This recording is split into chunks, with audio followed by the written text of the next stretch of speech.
My name is Henry and I will be bossing you around for today, so apologies in advance.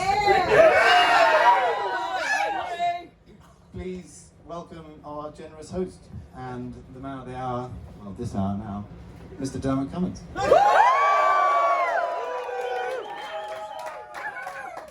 You are a fairly rowdy crowd, I have to say.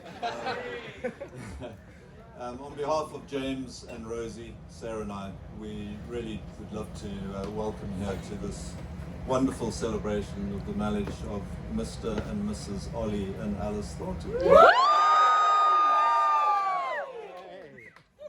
really heartwarming to see so many faces of people that really have shaped a lot of their lives. And I've got to know a lot of the Thornton friends and family, and obviously we've got very close family as well. And I'm very grateful that you all have been so generous as to come and celebrate this with us. It's very kind of you. Home weddings are not without their problems, and over the last 3 months or so, there have been some testing times. Wrong champagne orders, etc., etc. But it gives me an opportunity when you see such an event like this to thank the people. And Alice and Ollie, you've worked tirelessly at this. This is your project, and I think you'll all agree that it is fantastic. But you do need a project manager.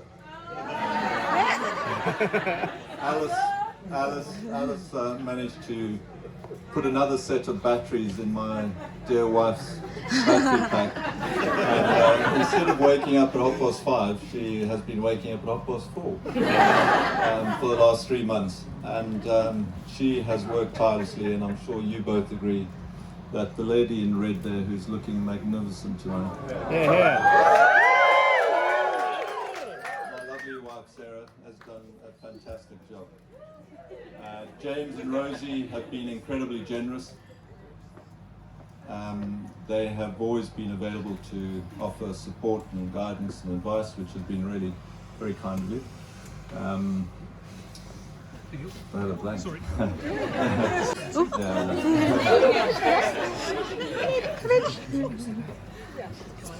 Sorry. But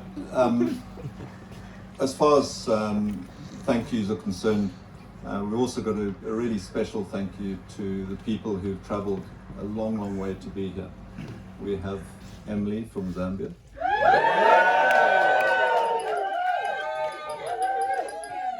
We have 3 people from Cape Town. My brother and sister-in-law, Gavin and Gail.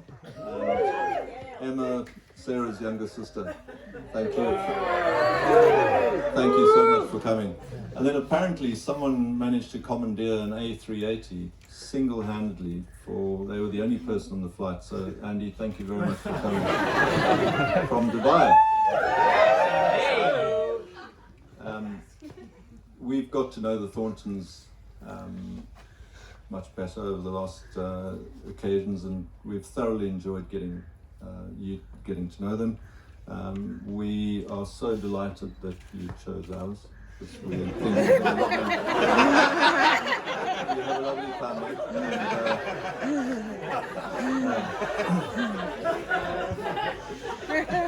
The only problem with it was that on the last occasion I actually went to James and I played golf with him. And I think on about the 10th hole he had actually massacred me. So thank you for that, James. Ollie, you came into our lives rather quietly.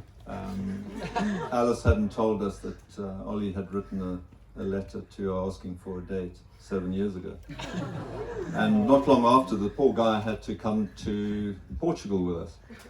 And it just shows the testament of your character and the fact that you've got a good relationship, that you managed to persevere and tolerate the Cummins family.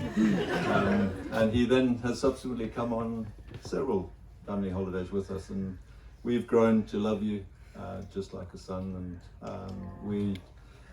we think you are an amazing chap, as you know. and we're delighted that you chose Alice, obviously.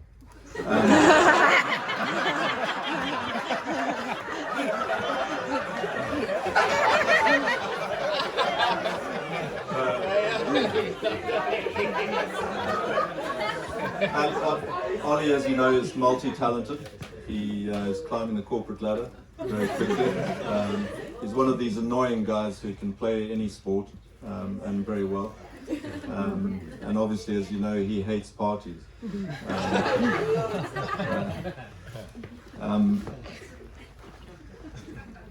As far as Alice and Ollie is concerned, interestingly, they were born in the same maternity wing in Oxford.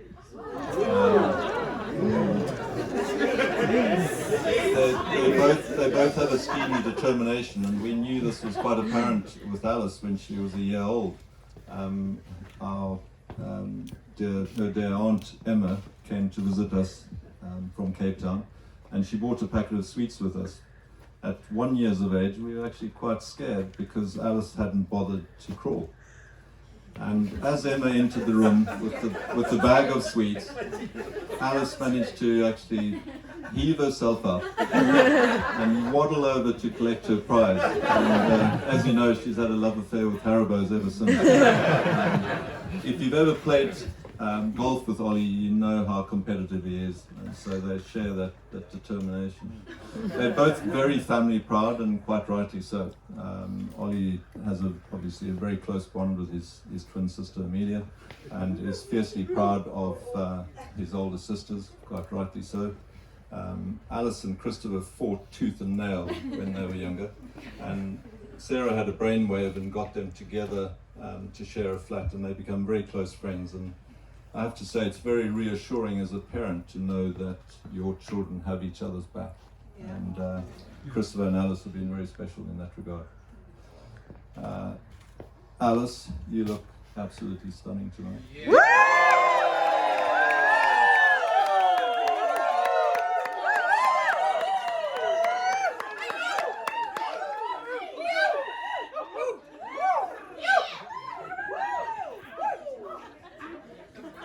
I wish I was as talented as you. I hope that you realize your talents and that you use them wisely, because you should be, and that will certainly enrich your lives together, I'm sure.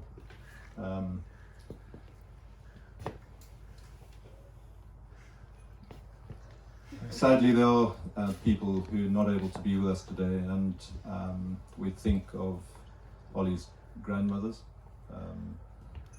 and they obviously send their best wishes to you, I know, from everyone. We think of Alice's grandmothers in Cape Town and Greyton respectively, and then obviously our extended family. My sister isn't here, Sarah's two sisters aren't here, and all their family. They've all sent fantastic wishes to both. And then sadly, we do have some people that aren't here. Ollie, your grandfather, Alice's grandfathers, and our dear friend John Boy, who we were very close to. One thing I do know is that lot, particularly my father, he'd be looking down now at this time, raising a very special glass to you all. And with that in mind, I know it's morbid and sad, and I don't mean it to be, but they were very special people. I'd really like you all to be upstanding and join with me in raising a toast to the special couple, Ollie and Alice.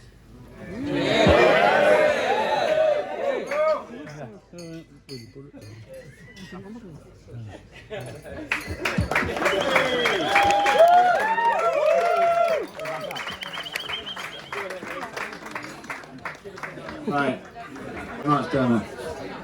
Hi. Ollie. What to say, Ollie? Too much. So all I'll say is, it's such a shame for a Leeds fan that you were born in London. So please, everyone, put your hands together for the best macking look in the room. Best looking man in the room, Ol Thornton.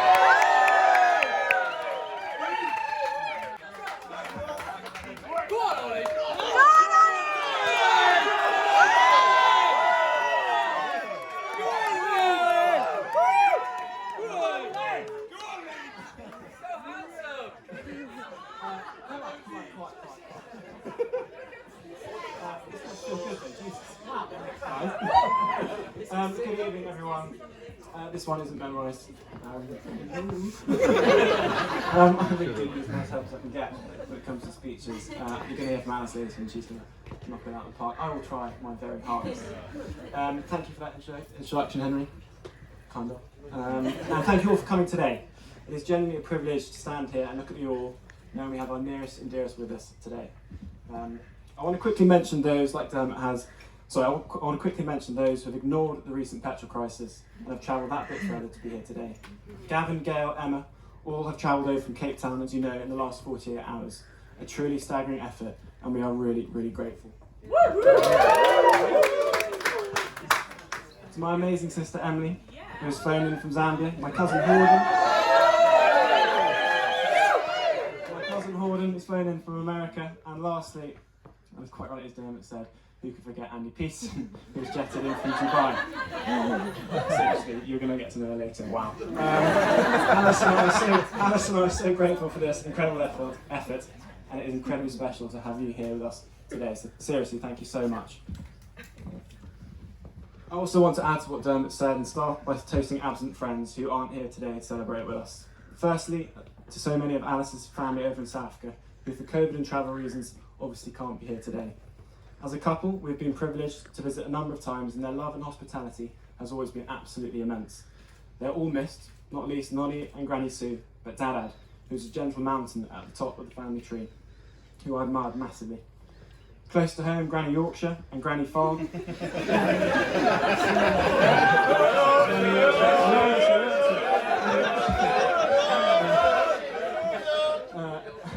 Two remarkable ladies in their own right, and I know who would have loved to be here today. To Grandpa Thornton, who instilled Leeds United in Yorkshire through me from the get-go, much to Alice's despair.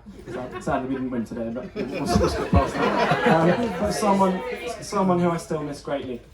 Steve Radford, who was a legend of a godfather and a friend to Mum and Dad and the family. And lastly, and I want to echo what Dermot said about John Boy Saunders, who, given his role today, he helped flatten sections of the back garden with Dermot earlier this year, but equally assembling the window frames and beautiful floral bike decorations we walked past on the way in today. A special friend of the Cummins, who we miss greatly, and it only feels right to raise a glass to him and all the others aforementioned. So please join me in raising a glass to absent but really special friends. Cheers. Cheers.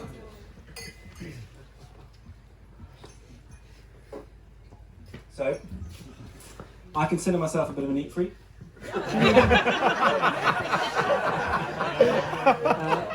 Former housemates will say I have OCD, and Alice, come to think of it. Someone who, for a living, organises building tours, not houses, and jumps at every opportunity to go to live music or sports events as quickly as possible. So thought organising a wedding at the beginning of the year would be a breeze in the park. We have both been completely astounded by how much work, admin and thought has gone into creating our special day. And as a result, I make no apologies in the very extensive long list of thank yous I'm about to make. She's not here, but thank you to Reverend Alison, who kept us calm and married us so beautifully earlier. To Nadine and Maggie, who again aren't here, but we've got to mention who have assembled this incredible tent. It really does look like something out of a fairy tale. Sarah Hollowell and her team, who are behind the scenes somewhere, for putting on our feast today and for keeping our glasses topped up throughout the evening. Abby, our florist, who has created our wonderful flowers in here today, and our two other floral queens in Steph and Ness. I think we can all agree that the church and tent looked absolutely stunning. A massive thank you to Max Radford. I'm not sure where you're next.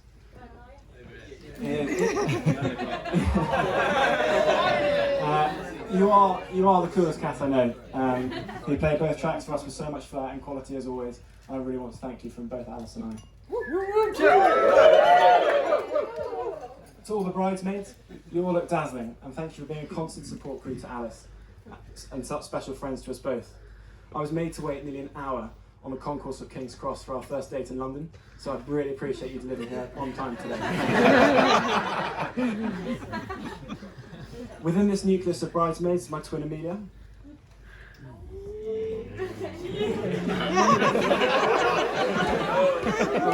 I'll get it. I want to sing out to thank you for being not only my first friend, but also my most special.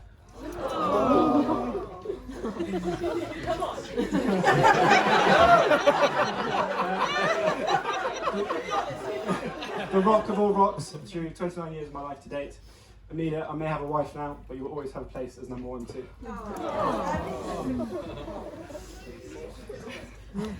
Olivia, a little flower girl. I'm not sure if she's still here. She's gone to bed. Who did an amazing job and looked super cute earlier today.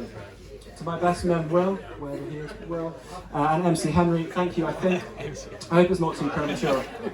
For those that don't know, Will turns 30 at midnight tonight. Happy birthday. You've kept me company on the terraces of virtually every cricket ground within reach. We're not going to talk about Birmingham, but long may that continue. To all my ushers, thank you. From Malsford to Radley, Newcastle, I really can't think of a better group to surround myself with here today. And finally, to our siblings, who have put up with Wedman in the weeks leading up to today and have been a constant help. I know I can always lean on you for direction, honest opinion and advice. This is actually perhaps best highlighted by Alice's brother Chris Wi-Fi as possible. At Barley Hill, we've spent special time cycling to the local village cricket ground, beating Casper at table tennis for the millionth time again, and recreating Easter hunts with family-related clues. I will really cherish these memories with you all. In the midst of this, we patched in Emily with whatever signal she had as she continues her amazing journey as an artist in Zambia. You ooze talent, and it's testament to you. You have always remained positive despite the isolation that you have had, and are one of the most thoughtful people I know.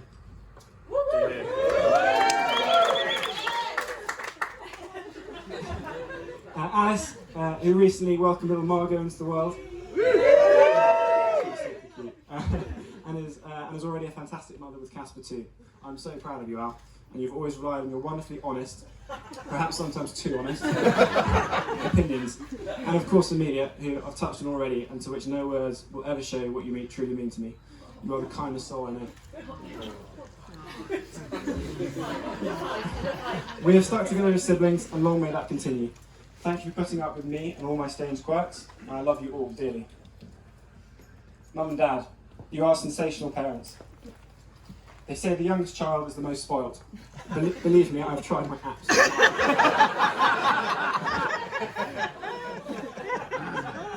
In reality, you've provided Emily, Alice, Amelia and I with the most incredible childhood and upbringing. I thank you for making me the man I am today, and for always supporting me and allowing me to follow any path or idea I've ever had. Thank you for filling our glasses today with the bubbly that we are drinking and your endless generosity. As the three, we share the love of watching live sport together and look forward to doing plenty more of this as the years roll by. I really am so grateful for everything. Thank you.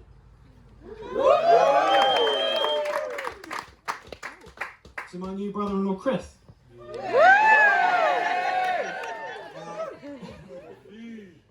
I never had a brother growing up.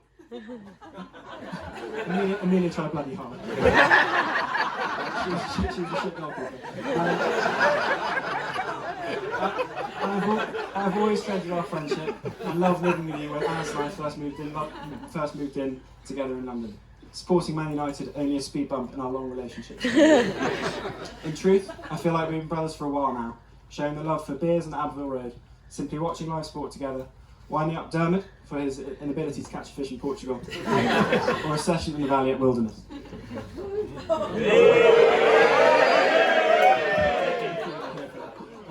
I think we'll always have a special bond. You spent the first 22 years of your life being told what to do by Alice. I then took over the baton as I left. I will now spend the rest of my life being told what to do by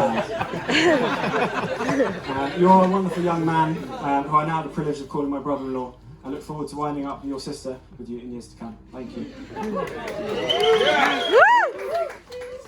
Damn it. I'm not going to lie, I was pretty nervous when I first met you. The finest ENT surgeon in the county. Whoopsie. It's like pooping Amelia. The finest ENT surgeon in the county. A South African who played sports at an exceptional high level, and a phenomenal man to be at the helm of the bride. I needn't be nervous. From day one, you welcomed me into your family with open arms. To find myself on a family holiday in Portugal with you and Sarah within a matter of weeks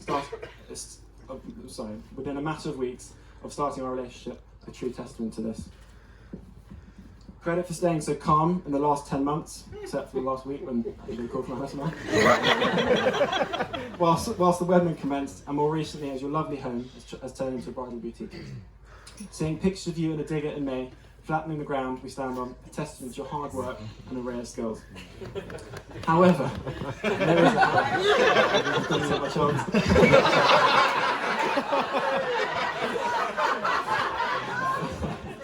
there is a reason why the family's nickname for you is the Wally, which has kept me entertained over the last 7 years enormously.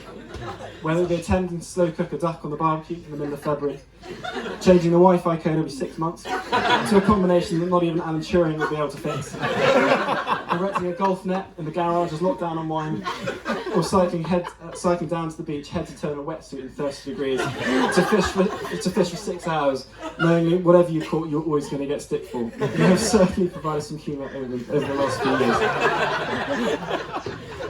You always have the ability to laugh at yourself, and your humility and modesty is incredible. In all seriousness, I have a huge amount of respect and admiration for you, and you are a fantastic role model. I am hugely grateful to say you are finally my father-in-law, and it is an enormous honour.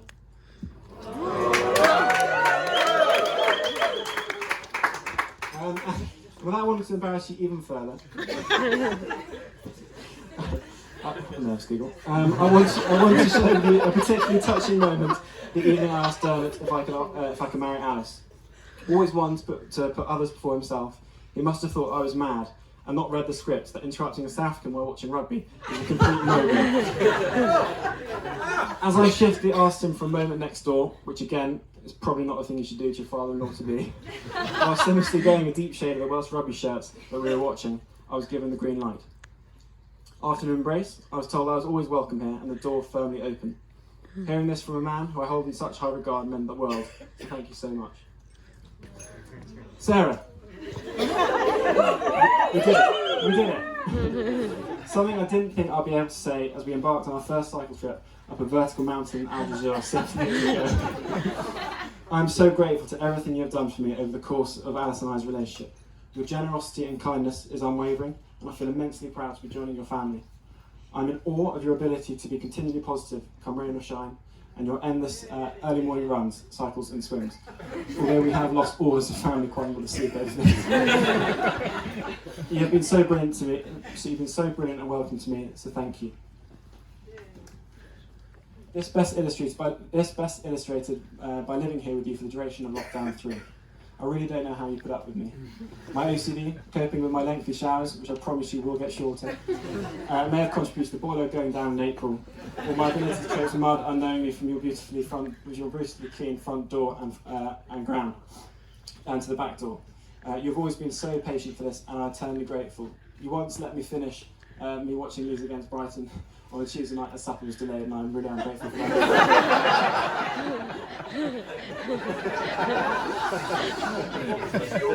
Let's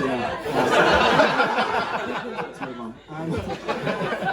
You are the glue that made today possible, and trust me, I have emails at 5:35 to prove this. And all your organisation has been incredible. They say a mother gives you life, a mother-in-law gives you her life, and this couldn't be truer. So thank you so much for all you've done today, and to make it special for myself in the last 7 years. Thank you. So a million thank yous to you both, and for everything you've done for me. I promise to look after your daughter and make her as happy as you guys have made me.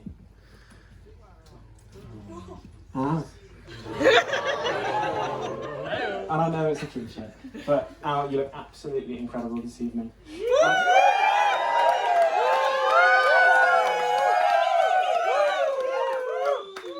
Adjectives and superlatives won't do any of it justice with how amazing you look. I feel privileged to know you and even lucky to be with you. You are effortlessly beautiful. I am delighted that having lost an Ol Thornton, as a family we've gained an Ol Thornton 2 years later. We've come a long way from that sheep's text in 2014 and consider myself fortunate to have lasted the last 7 years with you, let alone the first 7 months. It wasn't exactly the most promising start. In Newcastle, a trebles bar for our first date, which didn't exactly scream romantic, Not proceeding this by taking you in the rain to watch Leeds play away at Brentford 3 months later. Not really sure what I was thinking about, but it's safe to say there is nothing second division about you.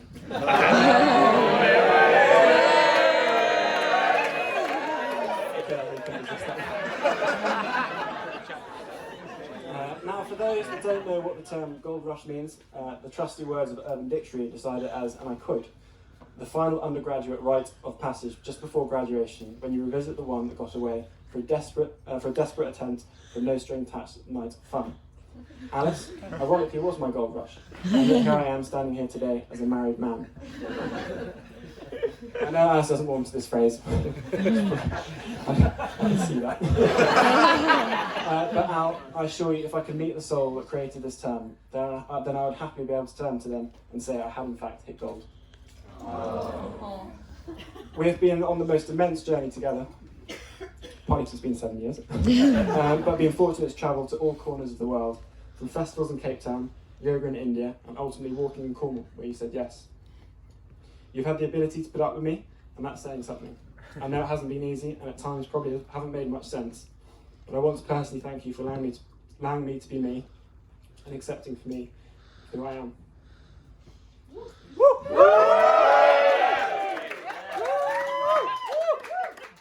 Take a breath.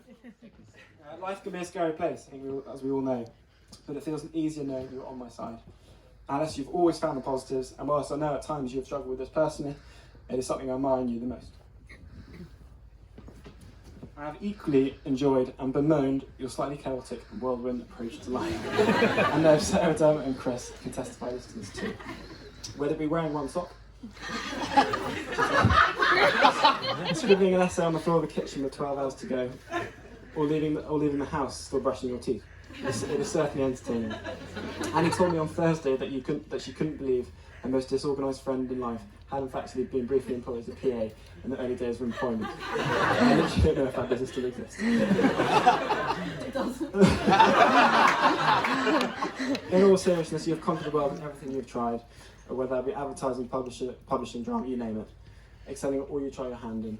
You're so modest in your approach and in everything you do, and are talented enough to do anything. I will always support you, and I'm so proud of you. I am so obsessed with your creativity, with which so many unique ideas have come to fruition today.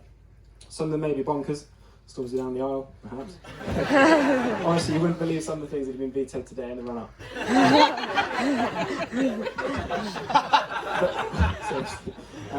But happily, you make my life a more exciting place to be and to wake up to daily. Alice, I've been totally infatuated with you since our first date, and still can't believe you're my wife. You're the most wonderful, caring, thoughtful best friend anyone could ever hope for, and vouch for that in front of everyone here today. Family, the Northampton crew, TCLs, Serv Dev Gang, you are loved by all.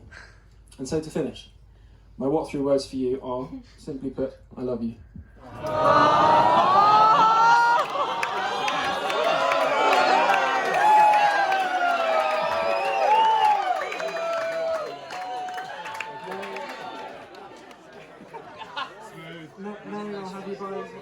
Knowing I'll have you by my side for the rest of my life makes me burst with pride but joy in equal measure. You are spectacular both inside and out and truly make me a better person. I can't wait to build our lives together, create a family and grow old with you.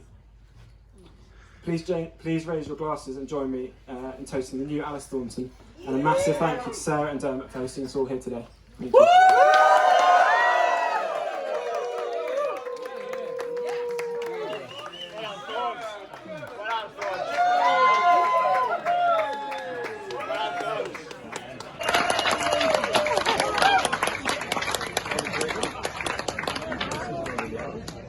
I know this is not the done thing, but on behalf of my husband and I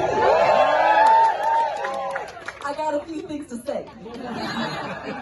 I've got my first drama teacher in the room, and I've got a couple of people here who've seen me might recognise me from. You're an incredibly talented, infectiously fun and loving trio of superwomen. Kaz and Casper are pretty equally great hype men. I appreciate you too. I really can't wait for more birthdays. No one does them like the Thorntons.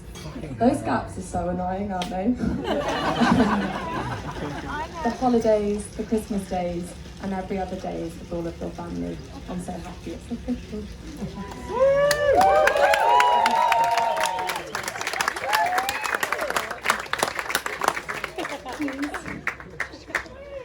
My amazing brother.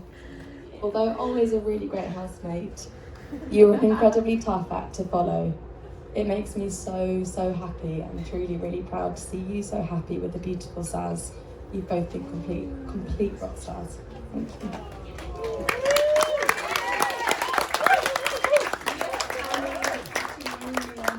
You've done so much more than turn up on the day and look completely stunning. Thanks for making this all so much fun, for keeping me calm and for totally spoiling me. And none of us laughed when we walked into the church, so that was a great success. When we first started planning this wedding, Ol and I had lots of romantic dreams of hosting it in South Africa, of doing it in our home from home out in Portugal. And then we were like, we are such fools, bring everyone to Ol Thornton! So thank you all so much for coming down here today. It's really cool to celebrate in the house that Mum and Dad built and designed a few years ago. Definitely built it imagining a quiet life, just the two of them, with their two kids flown the nest. And then 2020 happened and we've all had lots of fun times here, all of us together. But no, thank you. It's been really great. There's nothing more sweet at all in the world than watching Ol's embarrassment / delight over Mum ironing his boxes and making his porridge before work over lockdown.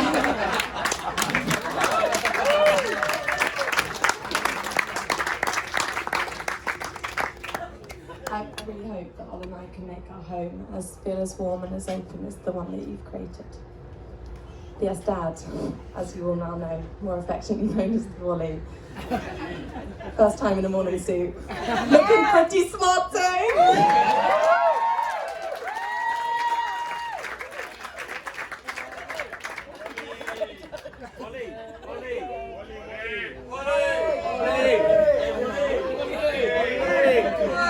To the wonderful one-off human I get to build a beach with. Oz. You look very handsome today. I'm also a really lucky lady. A book in my bedroom last night reminded me of a line that's far more poignant than anything I could come up with, particularly with this being a very last-minute speech writing day. The line goes, "We don't have a word for the opposite of loneliness, but if we did, I could say that's what I want in life." For me, that's what I'm really grateful and thankful to have found in you, big guy. And when it comes down to it, it's ultimately what I'm most scared of losing if I try to imagine a life without you. Those closest to me know that the last year was a bit of a stinker. It was for lots of us. COVID put a lot of spanners in people's plans. 2020 was real proof that life does throw lots of curveballs at us, but it reminded me of how truly lucky I am to have a pretty decent sportsman right by my side to catch the curveballs, protect our goals, or kick the shitballs away entirely. Thank you. I'm really glad that the first text that you sent me has been mentioned. I didn't reply for 3 days, but anyone who's engaged in text messages or WhatsApps with Ol know they're incredibly long. So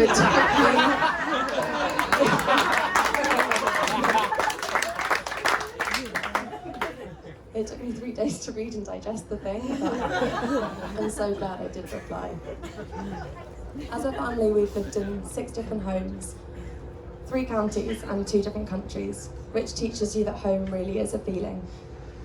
I remember feeling at home very early on with you all, because you were so unafraid to love me at my very worst and to encourage me to believe that I deserved the best. If that's true, it explains how I got you. I love all your weird and wonderful quirks, your obsessive personality, your die-hard Leeds United fandom, your commitment to plumping the cushions before bedtime, and your OCD tidiness, which as a naturally messy person is a slightly terrifying but also slightly mesmerising act to behold. Before you ran the Ibiza Marathon, you told me that you'd be only listening to 3 songs on repeat. I was immediately traumatised on your behalf.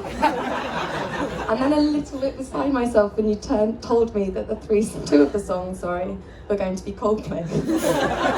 Honestly, what kind of human am I going out with? But then seeing your handsome, exhausted face at the finish line, I was helplessly proud and in love with you all over again. And I felt exactly the same when you asked me to marry you. Watching your best friend get down on one knee is epic. And even better when you realise you get to say yes to being best friends and more forever and ever. I'm sorry for banning Coldplay on car journeys. I'm sorry for vetoing it in the church. And spoiler alert, I'm sorry for cancelling it for our first dance.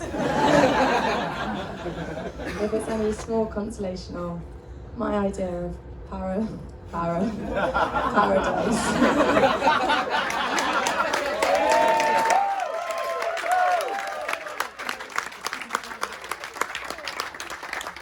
Just fall in love with you. And I promise that if you're ever sad, when Leeds get demoted, potentially, or if the world gets a little bit broken and weird again, just as you know how to piece me back together and make my life complete, I will try, at least my very best, to fix it.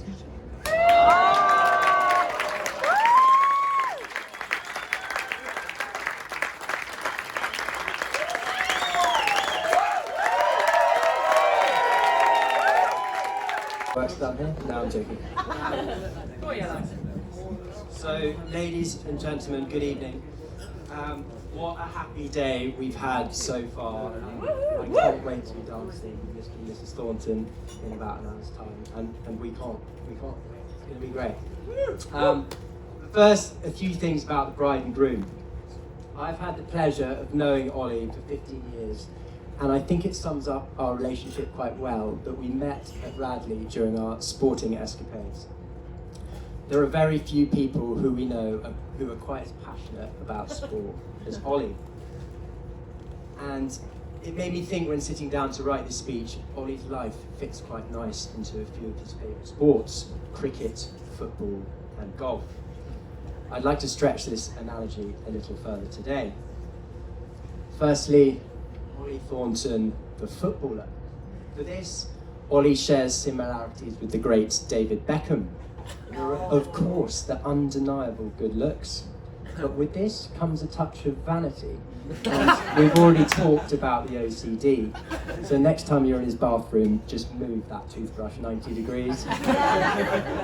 And vanity came clear on the cricket tour of the West Indies. Ollie was never found in his bed in the early mornings. And Alice, don't worry, it's more innocent than that. Ollie was found queuing with the 8-year-old boys and girls to ensure he got his selfie with the England captain Joe Root in the mornings. The notorious celebrity spots and Facebook uploads didn't come without a price to pay on the Barmy Army tour of Australia. But fortunately for Ollie, James, his generous father, was still paying for the phone bill. And as the Sky Sports fame picked up, so did those bills. And when it landed on James's desk at £800 for the month, James didn't hesitate to turn the taps off. And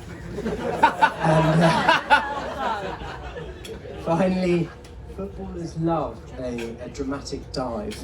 And I've been informed Ollie quite enjoyed a drama in his youth. Aged a mere 6, on the family holiday in Salcombe, Ollie had his first puff of a cigarette. Before swiftly informing Emily, his older sister, he was about